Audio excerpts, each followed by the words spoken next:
سے ہے۔ اگر واقعی آسمان میں کوئی خدا ہے تو آج وہ میرے تیروں سے بچ کر دکھائے۔ ایک وقت تھا جب زمین پر ایک ایسا بادشاہ حکومت کرتا تھا جو خود کو صرف بادشاہ نہیں بلکہ خدا سمجھتا تھا۔ اس کا نام نمرود تھا۔ وہ شخص جس کے سامنے سلطنتیں جھکتی تھیں، جس کے حکم پر جانیں لی جاتی تھیں اور جس کے غرور کی کوئی حد نہ تھی۔ نمرود کی حکومت جنوب سے شمال تک پھیلی ہوئی تھی۔ لوگ اس کے خوف سے کانپتے تھے اور اس کی طاقت کے سحر میں جکڑے ہوئے تھے۔ رفتہ رفتہ یہ طاقت اس کے دل میں ایسی اتر گئی کہ اس نے اپنے آپ کو خدا کہنا شروع کر دیا۔ اس نے اعلان کیا کہ زندگی اور موت اس کے ہاتھ میں ہے۔ اس نے آسمان کے خدا کو نقصان پہنچایا ہے۔ اللہ تعالیٰ نے اسے اسی گمان میں چھوڑ دیا تاکہ اس کا تکبر اور زیادہ ظاہر ہو جائے۔ مگر اصل سوال یہی تھا، یہ خون آیا کہاں سے؟ کیا واقعی کسی خدا کو زخم لگا تھا یا یہ صرف نمرود کے غرور کی ایک اور دھوکہ دہی تھی؟ یہی وہ غرور تھا جس نے نمرود کو اندھا کر دیا، اور یہی غرور آگے چل کر اس کی ہلاکت کی بنیاد بنا۔ یہ کہانی صرف ایک بادشاہ کی نہیں، یہ کہانی اس انسان کی ہے جو طاقت پا کر خدا بن بیٹھا۔ نمرود صرف ایک طاقتور بادشاہ نہیں تھا، بلکہ وہ ایک ایسے خاندان سے تعلق رکھتا تھا جو تاریخ میں جنگجو اور سخت حکمران، اور زمین پر جو کچھ ہے وہ اسی کے حکم سے ہے۔ غرور جب حد سے بڑھا تو نمرود نے آسمان کو بھی للکارنے کا فیصلہ کیا۔ اس نے اپنی فوجیں جمع کی، ایک اونچا ٹاور تعمیر کروایا اور اس کے اوپر کھڑے ہو کر آسمان کی طرف تیر چلائے۔ یہ صرف تیر نہیں تھے، یہ اس کے تکبر اور بغاوت کا اعلان تھے۔ لوگ نیچے کھڑے یہ منظر دیکھ رہے تھے۔ اچانک وہ تیر واپس لوٹے، اور حیرت کی بات یہ تھی کہ وہ خون میں لت پت تھے۔ نمرود کے سپاہی چیخ اٹھے۔ انہوں نے کہا، دیکھو، ہمارے بادشاہ نے آسمان کے خدا کو زخمی کر دیا۔ یہ لمحہ نمرود کے غرور کو آسمان تک لے گیا۔ اس نے یہ گمان کر لیا کہ واقعی اس نے والی کئی قومیں اس کے سامنے ہار مان چکی تھیں۔ وقت کے ساتھ ساتھ نمرود کی طاقت میں اضافہ ہوتا گیا۔ ہر فتح، ہر کامیابی نے اس کے دل میں غرور کو اور مضبوط کیا۔ وہ خود کو ناقابل شکست سمجھنے لگا، اور یہی احساس رفتہ رفتہ اسے ظلم کی طرف لے گیا۔ نمرود تاریخ کے پہلے انسانوں میں شمار کیا جاتا ہے جس نے کھلے عام یہ دعویٰ کیا کہ میں خدا ہوں۔ اس نے نہ صرف خود کو خدا کہا بلکہ اپنے لوگوں سے یہ مطالبہ بھی کیا کہ وہ اسی کی عبادت کریں۔ اس کی حکومت تقریباً 400 سال تک قائم رہی۔ ان طویل برسوں میں وہ دنیا کے سب سے طاقتور، سب سے ظالم اور سب سے خونخوار حکمرانوں میں شمار ہونے لگا۔ اس کے لیے حکومت صرف اختیار نہیں تھی بلکہ خدائی کا اعلان تھی۔ یہی وہ پس منظر تھا جس میں نمرود کا غرور پروان چڑھا، اور یہی غرور آگے چل کر اس کے زوال کا سبب بنا۔ نمرود کے دور کا معاشرہ ظاہری طور پر طاقتور اور منظم تھا، مگر عقیدے کے لحاظ سے گانوں کے طور پر جانا جاتا ہے۔ وہ قبیلہ کلدیون کا سردار اور حکمران تھا، ایک ایسا قبیلہ جو قدیم زمانے میں اپنی طاقت، فتوحات اور سختی کی وجہ سے مشہور تھا۔ تاریخی اور اسلامی روایات کے مطابق نمرود کا نسب حضرت نوح علیہ السلام کے بیٹے حام سے جا ملتا ہے۔ حام کے بیٹے کوش اور کوش کا بیٹا نمرود تھا۔ یہی وجہ بتائی جاتی ہے کہ اس خاندان سے تعلق رکھنے والے لوگ طاقت، حکومت اور کنٹرول کے شدید خواہش مند تھے۔ کہا جاتا ہے کہ حام کی نسل سے آنے والے لوگ تاریخ کے ابتدائی ادوار میں سب سے زیادہ جنگجو اور سخت دل حکمران بنے۔ انہوں نے بڑے بڑے علاقے فتح کیے، انسانی تقدیر پر قابو پانے کی کوشش کی اور وسیع سلطنتیں قائم کی۔ نمرود نے اسی وراثت کو آگے بڑھایا۔ اس نے بابل شہر کی بنیاد رکھی اور ایک ایسی سلطنت قائم کی جو جنوب سے شمال تک پھیلی ہوئی تھی۔ اس کی فوجیں اناٹولیا کے جنوبی علاقوں تک جا پہنچی تھیں، جو میسوپوٹیمیا کا شمالی خطہ تھا۔ راستے میں آنے اور گناہوں کی معافی مانگی جاتی۔ لوگ یہ بھی سمجھتے تھے کہ یہی بت زندگی اور موت کے فیصلے کرتے ہیں۔ ان کا آخرت پر کوئی یقین نہیں تھا۔ ان کے سب کچھ اسی دنیا میں تھا، और इसी दुनिया के खुदा उनके बुत थे। जो शख्स इस निज़ाम पर सवाल उठाता या उन अकायद को चैलेंज करता, उसके लिए जिंदगी मुश्किल बना दी जाती, मुखालफत बर्दाश्त नहीं की जाती थी। कभी ऐसे लोगों को संसार किया जाता, कभी जलावतन कर दिया जाता और कभी उन्हें आग में डाल दिया जाता। ये मुआशरा दूसरे अकायद को सिर्फ गलत नहीं बल्कि खतरा समझता था।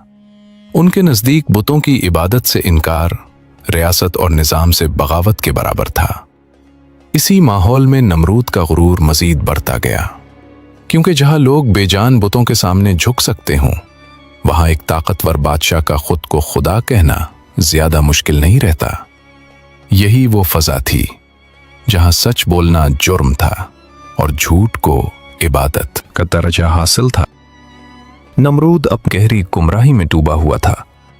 उस माशरे की बुनियाद बुत परस्ती पर थी, और ये बुत परस्ती सिर्फ मुजस्समों तक महदूद नहीं थी बल्कि आसमान तक फैली हुई थी। लोग बुतों, सितारों, सैयारों और सूरज की इबादत करते थे। उनका अकीदा था कि कायनात के मुख्तलिफ हिस्से मुख्तलिफ ताकतों के ज़ेरे असर हैं और हर ताकत का एक अलग माबूद है। सूरज को सबसे ज्यादा ताकतवर माना जाता था क्योंकि वो रोशनी देता है और जिंदगी का सबब समझा जाता था। शहर के मरकज में बड़े बड़े मंदिर कायम थे।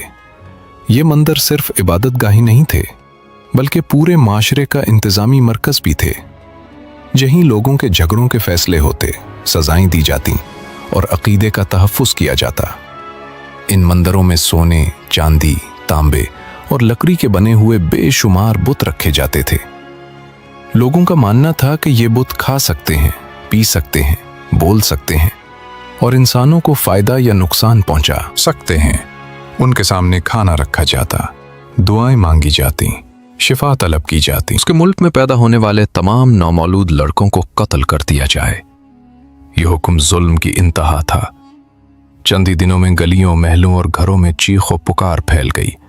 बेशुमार मासूम बच्चों को बेदर्दी से कत्ल किया गया।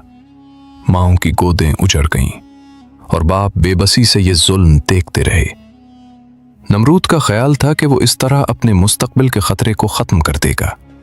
वो ये समझ बैठा था कि इंसानों को कत्ल करके वो तकदीर को बदल सकता है, मगर वो ये भूल गया था कि जिसने ख्वाब दिखाया है वही हिफाजत भी कर सकता है। ये वो लम्हा था जहां नमरूद का जुल्म अपने उरूज पर था और यही वो वक्त था जब अल्लाह की कुदरत खामोशी से अपना काम कर रही थी। इसी जुल्म के साए में हजरत इब्राहीम अलैहिस्सलाम की विलादत का वक्त करीब आ रहा था। नमरूद के जुल्म के दिनों में जब हर तरफ खौफ और कत्ले अतफाल का सिलसिला जारी था, उसी वक्त हजरत इब्राहीम अलैहिस्सलाम की वालदा के यहाँ विलादत का वक्त करीब आ चुका था। हुक्म बिल्कुल वाज़ेह था, अगर लड़का पैदा हुआ तो उसे कत्ल कर दिया जाएगा। अपनी ताकत, सल्तनत और खुदाई के जाम में मस्त था, मगर एक रात ऐसा वाक़या पेश आया जिसने उसके दिल में खौफ पैदा कर दिया। उसने एक बहुत वाज़ेह और हौलनाक ख्वाब देखा। उस ख्वाब में नमरूद ने देखा कि दिन के वक्त आसमान से एक चमकती हुई रोशनी नाजिल हो रही है। ये रोशनी सूरज और चांद से भी ज्यादा रोशन थी। उसकी तमाजुत ने पूरे आसमान को घेर रखा था। नमरूद घबरा कर नींद से जाग उठा। उसका जिस्म पसीने में डूबा हुआ था और दिल बेचैन था। वो फौरन अपने काबिल एतमाद फौलगेरों और नजूमियों को बुलवा लाया ताकि ख्वाब की ताबीर पूछी जा सके। फौलगेरों ने गौर किया और फिर नमरूद को वो बात बताई जिसने उसके गुरूर को लर्जा दिया। उन्होंने कहा कि उसके मुल्क में जल्द एक लड़का पैदा होने वाला है जो लोगों का मजहब बदल देगा और आखिरकार नमरूद की हुकूमत और उसकी जान के लिए खतरा बनेगा। ये सुनना था कि नमरूद का खौफ गुस्से में बदल गया। उसने फौरन एक जालिमाना हुक्म जारी कर दिया। हुक्म वाज़ेह, ये माँ के लिए सबसे कड़ा इम्तिहान था।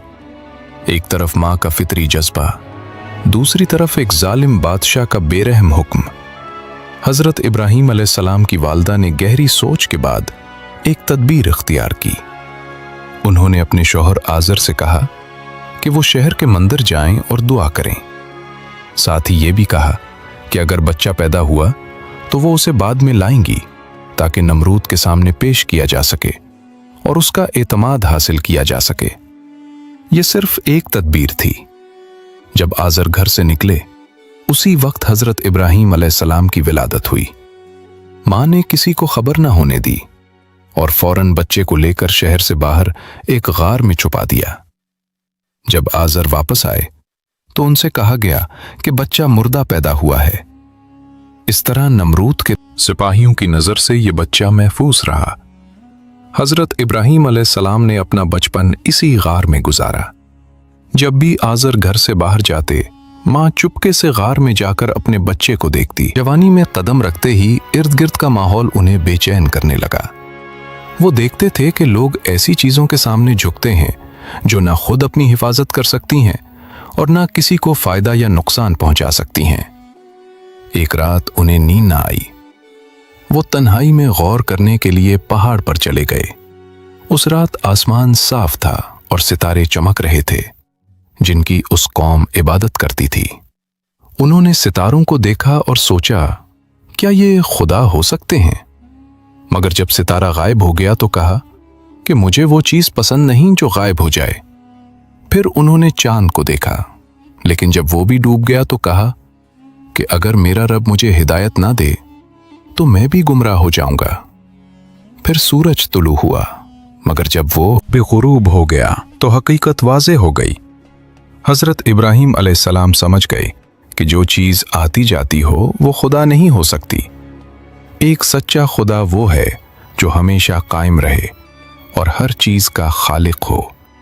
اسی لمحے انہوں نے فیصلہ کر لیا کہ وہ صرف اسی اللہ کی قدرت کا کرشمہ یہ تھا کہ حضرت ابراہیم علیہ السلام کو کسی انسانی مدد کی ضرورت نہیں پڑی۔ اسلامی روایات کے مطابق حضرت جبرائیل علیہ السلام ان کے لیے دودھ اور شہد کا انتظام کرتے تھے اور وہ اپنی انگلیوں سے وہ غذا حاصل کرتے تھے۔ یہ ایک ماں کے لیے حیرت اور سکون کا منظر تھا۔ ایک طرف ظالم بادشاہ کا خوف، دوسری طرف اللہ کی خاموش حفاظت۔ سال گزرتے گئے۔ غار میں پلنے والا یہ بچہ اللہ کی نگرانی میں جوان ہو رہا تھا۔ نمرود اپنے غرور میں مست تھا اور یہ بھول چکا تھا کہ جس بچے کو وہ تلاش کر رہا ہے وہ اس کی آنکھوں سے اوجھل قدرت کی پناہ میں پروان چڑھ رہا ہے۔ یہی بچہ آگے چل کر حق کی آواز بننے والا تھا۔ وقت گزرتا گیا اور غار میں پرورش پانے والا بچہ جوانی کی دہلیز پر پہنچ گیا۔ حضرت ابراہیم علیہ السلام کی فطرت میں ابتدا ہی سے ایک خدا پر یقین رچا بسا تھا۔ وہ دنیا کو صرف دیکھتے نہیں تھے بلکہ عقل اور دل سے سمجھنے کی کوشش کرتے تھے۔ جی ایک اللہ کی عبادت کریں گے جو نظر نہ آتے ہوئے بھی ہر چیز پر قادر ہے۔ جب حضرت ابراہیم علیہ السلام کے دل میں حق واضح ہو گیا تو انہوں نے سب سے پہلے اپنے والد آزر سے بات کرنے کا فیصلہ کیا، جو خود بت تراشنے والے اور انہی کے پجاری تھے۔ حضرت ابراہیم علیہ السلام نے ادب اور نرمی سے سمجھایا کہ یہ بت نہ سنتے ہیں، نہ دیکھ سکتے ہیں اور نہ کسی کو فائدہ یا نقصان پہنچا سکتے ہیں، اور انہیں معبود ماننا کھلی گمراہی ہے۔ یہ بات آزر کے لیے ناقابل برداشت تھی۔ غصے میں آ کر انہوں نے حضرت ابراہیم علیہ السلام کو قتل کی دھمکی دی اور کہا کہ اگر وہ باز نہ آئے تو انہیں سنگسار کر دیا جائے گا۔ اس سخت رد عمل کے باوجود حضرت ابراہیم علیہ السلام نے بدتمیزی کے بجائے صبر اور وقار اختیار کیا۔ انہوں نے کہا کہ وہ اپنے والد کے لیے اللہ سے مغفرت کی دعا کریں گے اور خود بت پرستی سے دور رہیں گے، کیونکہ وہ نہیں چاہتے تھے کہ ان کے والد آگ کا ایندھن بنے۔ اب یہ واضح ہو چکا تھا کہ یہ گھر حق کی بات کے لیے محفوظ نہیں رہا۔ کیا مگر مندر میں داخل ہوتے ہی وہ حیرت اور صدمے میں ڈوب گئے۔ سونے، لکڑی اور پتھر کے بت ٹوٹے ہوئے زمین پر بکھرے پڑے تھے اور ہر طرف تباہی کا منظر تھا۔ قوم میں شور مچ گیا اور لوگ ایک دوسرے سے پوچھنے لگے کہ یہ گستاخی کس نے کی ہے۔ جلد ہی سب کی نظریں حضرت ابراہیم علیہ السلام پر جا ٹھہرے، جو ہمیشہ بت پرستی کی مخالفت کرتے اور ایک اللہ کی دعوت دیتے تھے۔ قوم نے ان سے سخت لہجے میں سوال کیا۔ حضرت ابراہیم علیہ السلام نے پرسکون انداز میں جواب دیا کہ شاید یہ کام سب سے بڑے بت نے کیا ہو، اور اگر یقین نہیں تو اسی سے پوچھ لو۔ قوم خاموش ہو گئی क्योंकि वो जानते थे कि बुत न बोल सकते हैं न अपनी हिफाजत कर सकते हैं। इस दलील ने उनके माबूदों की कमजोरी वाज़ेह कर दी, मगर सच मानने के बजाय उन्होंने ताकत का सहारा लेने का फैसला किया। जब बुतों की बेबसी कौम के सामने वाज़ेह हो गई तो मामला नमरूद तक जा पहुंचा। कौम के सरदारों ने उसे बताया कि इसीलिए हजरत इब्राहीम अलैहिस्सलाम ने अल्लाह पर भरोसा करते हुए घर छोड़ने का फैसला किया। यह हिजरत बातिल से कटकर हक के साथ खड़े होने का ऐलान थी। हजरत इब्राहीम अलैहिस्सलाम ने जब अपने वालिद का घर छोड़ा तो वो अकेले जरूर हो गए, मगर उन्होंने अपनी कौम को हक की दावत देना तर्क नहीं किया। वो चाहते थे कि लोग अक्ल से सोचें और अपने झूठे माबूदों पर खुद सवाल उठाएं। नमरूद की कौम कबीला कल्दियून साल में एक बार एक बड़ा त्यौहार मनाती थी। इस मौके पर पूरा शहर खाली हो जाता और लोग अपने माबूदों को मंदिरों में छोड़कर शहर से बाहर चले जाते। हजरत इब्राहीम अलैहिस्सलाम उसी दिन का इंतजार कर रहे थे। जब गलियां सुनसान हो गईं और शहर में खामोशी छा गई तो वो एक तेज कुल्हाड़ी लेकर मंदिर की तरफ रवाना हुए। मंदिर में दाखिल कर उन्होंने सोने, तांबे और लकड़ी के बेशुमार बुत देखे जिनके सामने खाना रखा था। उन्होंने उन बुतों से कहा कि तुम खाते क्यों नहीं और बोलते क्यों नहीं? फिर बगैर किसी खौफ के उन्होंने तमाम बुत तोड़ दिए सिवाय सबसे बड़े बुत के। इसी के गले में कुल्हाड़ी लटकाकर वो चले गए। ये एक खामोश मगर वाज़ेह पैगाम था, एक ऐसा सवाल जिसका जवाब अगले दिन पूरी कौम को खुद देना था। जब त्यौहार खत्म हुआ तो कौम शहर वापस लौटी और सबसे पहले अपने मंदिर का रुख। एक नौजवान बुत परस्ती से इनकार करता और लोगों को एक अल्लाह की इबादत की तरफ बुलाता है। नमरूद ने हजरत इब्राहीम अलैहिस्सलाम को दरबार में बुलाया। इब्तिदा में उसने बात को मामूली समझा, मगर गुफ्तगू जल्द ही खुले मुनाजरे में बदल गई। हजरत इब्राहीम अलैहिस्सलाम ने पूरे एतमाद से कहा कि मेरा रब वो है जो जिंदगी देता है और मौत देता है। नमरूद ने गुरूर से जवाब दिया कि ये काम वो भी कर सकता है। फिर उसने 2 कैदियों में से एक को छोड़ दिया और दूसरे को कत्ल करवा दिया। हजरत इब्राहीम अलैहिस्सलाम ने इस झूठी दलील को रद्द करके कहा कि अल्लाह सूरज को मशरिक से निकालता है, अगर तुम खुदा हो तो उसे मगरिब से निकाल कर दिखाओ। ये सुनकर नमरूद खामोश हो गया। उसके पास कोई जवाब न था। हक वाज़ेह हो चुका था, मगर नमरूद ने मानने के बजाय ताकत का रास्ता चुन लिया, जो आगे चलकर एक बड़ी आजमाइश का सबब बना। जब नमरूद हजरत इब्राहीम अलैहिस्सलाम के सामने दलील में लाजवाब हो गया, ने अल्लाह से अर्ज की और मदद की पेशकश की, मगर हजरत इब्राहीम अलैहिस्सलाम ने कहा कि वो अपने रब के फैसले पर राजी हैं। उन्होंने पूरे यकीन से कहा, हस्बी अल्लाह ला इलाहा इल्ला हू। जैसे ही उन्हें आग की तरफ फेंका गया, अल्लाह का हुक्म नाजिल हुआ कि ए आग, इब्राहीम पर ठंडी और सलामती वाली हो जा। आग जलती रही, मगर हजरत इब्राहीम अलैहिस्सलाम महफूज रहे। सिर्फ रस्सियां जले और आग अमन की जगह बन गई। लोग दूर खड़े उस आग को देख रहे थे जिसके शोले आसमान तक बुलंद थे और गर्मी नाकाबिले बर्दाश्त हो चुकी थी। नमरूद और उसके सरदार यही समझ रहे थे कि अब सब खत्म हो गया है, क्योंकि उनके नजदीक इंसान का उस आग से बचना नामुमकिन था। मगर कुछ ही देर बाद आग के दरमियान एक इंसान सलामती के साथ खड़ा नजर आया, जो आहिस्ता आहिस्ता शोलों से बाहर आ रहा था। यह हजरत इब्राहीम अलैहिस्सलाम थे। उनका जिस्म और तो उसका गुरूर टूट गया और उसके दिल में हक के लिए कोई जगह न रही। उसने फौरन अपने मशीरों को बुलाया और मुशावरत के बाद फैसला किया कि हजरत इब्राहीम अलैहिस्सलाम को आग में जलाया जाए। पूरे शहर को हुक्म दिया गया कि आग के लिए लकड़ी जमा की जाए और 1 महीने में लकड़ियों का बड़ा ढेर लग गया। जब आग जलाई गई तो उसके शोले आसमान तक बुलंद हो गए और गर्मी नाकाबिले बर्दाश्त हो गई। आग इतनी शदीद थी कि किसी का करीब जाना मुमकिन न रहा। इसलिए नमरूद ने मंजनीक बनाने का हुक्म दिया ताकि हजरत इब्राहीम अलैहिस्सलाम को दूर से आग ने फेंका जा सके। ये सच्चे बंदे के लिए आखिरी इम्तिहान और नमरूद के गुरूर की आखिरी कोशिश थी। जब मंजनीक तैयार हुई और हजरत इब्राहीम अलैहिस्सलाम को जंजीरों में जकड़कर आग के सामने लाया गया तो पूरा शहर जमा था।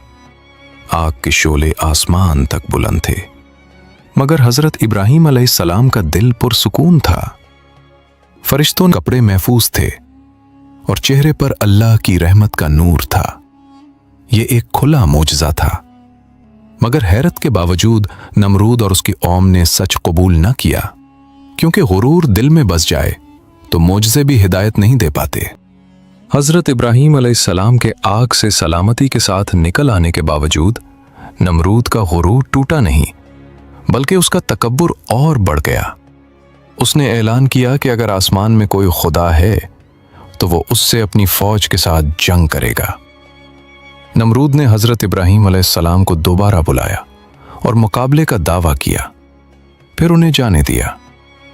कुछ देर बाद हजरत इब्राहीम अलैहिस्सलाम अकेले वापस आए तो नमरूद हंसा, मगर उन्होंने पुरसुकून लहजे में कहा, इंतजार करो।